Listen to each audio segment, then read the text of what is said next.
Miss হবে না আপনার পছন্দের টিভি শো। দেখুন জি5 অ্যাপে একদম ফ্রি। কোন লাইনে আর্গুমেন্ট সাজাবো বলো তো?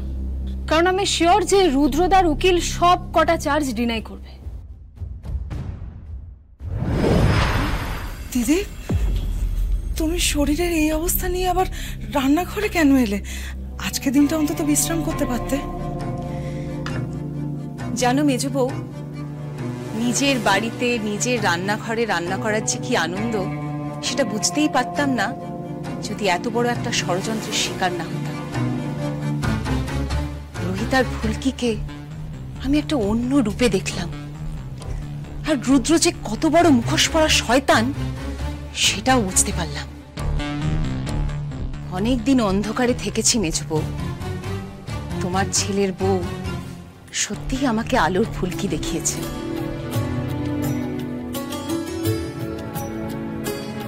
কথাটা তোমাকে বলা হয়নি, আজ বলে দিলাম। দিদি, আজ আমি নিজের হাতে মাংস রান্না করেছি, নিজের হাতে পরিবেশন করে সকলকে খাওয়াবো। এই ছোট ছোট আনন্দগুলো না আমি আর হারাতে চাই না। জানো, ওখানে কুলি বস্তিতে আমি একটা বাড়িতে রান্নার কাজ নিয়েছিলাম। প্রথম দিনই চোর অপবাদ দিয়ে দিল। সে কি? হ্যাঁ গো, ঠিকই বলছি। হ্যাঁ গো ময়না, তোমার কথায় নতুন লোক রাখলাম আর সে এসে হাড় চুরি করে বসলো। মা, আমি সেই তখন থেকে বলছি পুলিশে খবর দাও, পুলিশে খবর দাও। তুই পুলিশ ডাকবি বললি? চল, আসল চোর ধরতে হবে। আসলে বড়দের দিকে চল চল।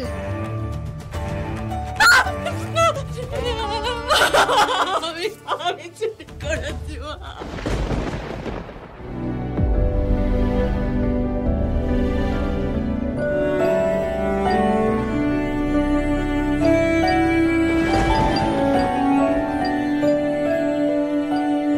বড্ড কষ্টের মধ্যে দিয়ে যেতে হয়েছে তোমাদের দিদি।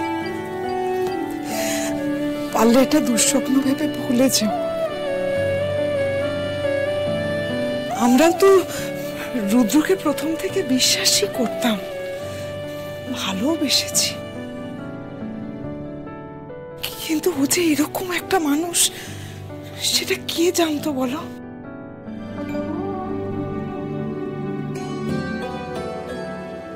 ফুলকি কিন্তু আমাদের সবার চোখ খুলে দিল। যাই, আমি বরং আটাটা মেখে দিই। এ কি রে, তোরা থানা থেকে কখন আসলি? আয় আয়।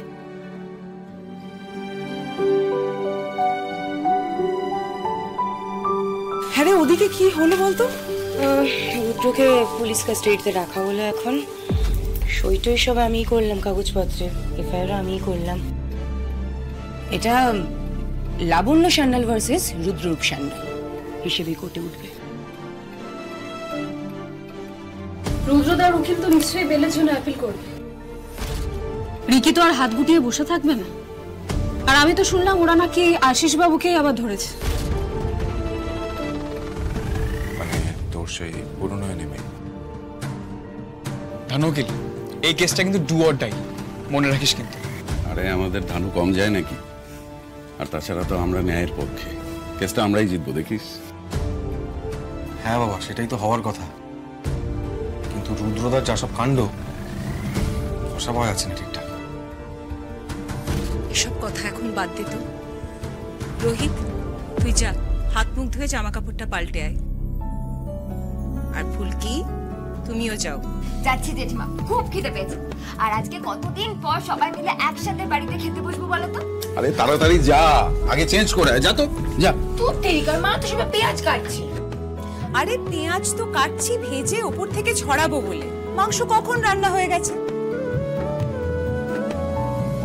মেজো বউ এক্ষুনি গরম গরম রুটি করে দেবে। শানু, সেই আগের মতো গরম গরম রুটি আর মাংস। একদম বৌদি। জানো বৌদি, কোনোদিন ভাবতেই পারিনি এ বাড়িতে এরকম একটা দিন আবার ফিরে আসবে। রুদ্র তো এ বাড়িতে বসে একের পর এক নাটকই করে গেছে, আর আমরা ধরতেই পারিনি। তো একে একে সবকিছু দখল করে দিত জানো। না রে ধানু, ওকে একটা বড় শাস্তি পেতেই হবে। সব হবে কাকুমণি।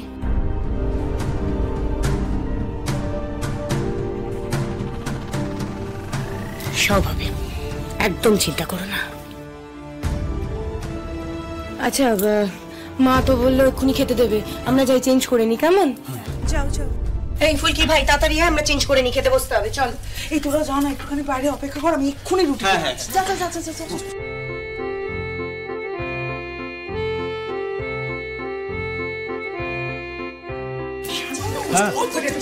এটা আচ্ছা আচ্ছা নাও, আমি যাই। হ্যাঁ এসো এসো এসো। ওই দেখ আবার শুরু করছিস, এসে শুরু করছিস তো। এই তো ওরে বাবা, দেখি দেখি দেখি দেখি।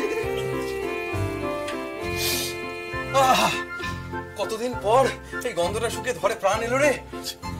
জানো, ওই জেলে বস্তিতে শুটকি মাছের গন্ধ শুকতে শুকতে আমি শুকিয়ে যাচ্ছিলাম, প্রাণ চলে যাচ্ছিল। তাও তো ছাড়তিস না কিছু।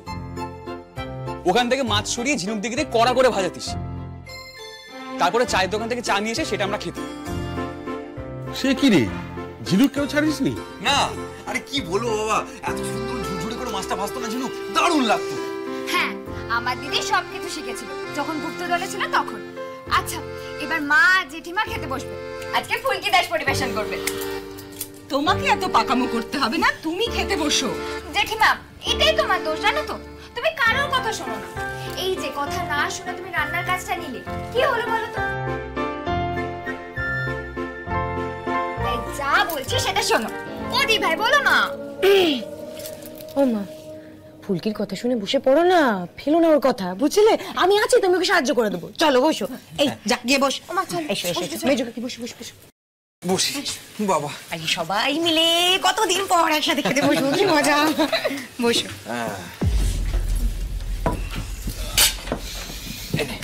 দি ভাই, তুমি রুটিটা দাও, আমি মাংসটা দিই। হ্যাঁ হ্যাঁ, আমি নিয়ে আসছি।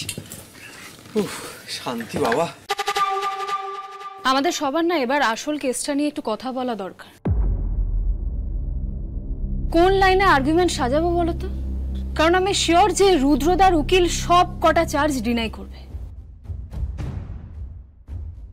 রুদ্রদার বেল পেয়ে যাওয়ার একটা চান্স কিন্তু আছে। এই ধানু, তুই খেয়ে নে তো, ঈশিতা হয়তো আশেপাশেই আছে।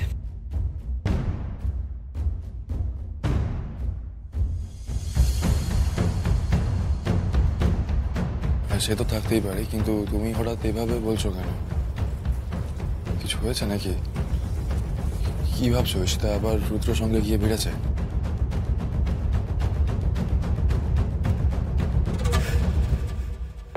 কিন্তু হাব ভাব দেখে তো তেমন কিছুই মনে হয়নি রে। জি5 ডাউনলোড করুন আর সব এপিসোড দেখুন একদম ফ্রি।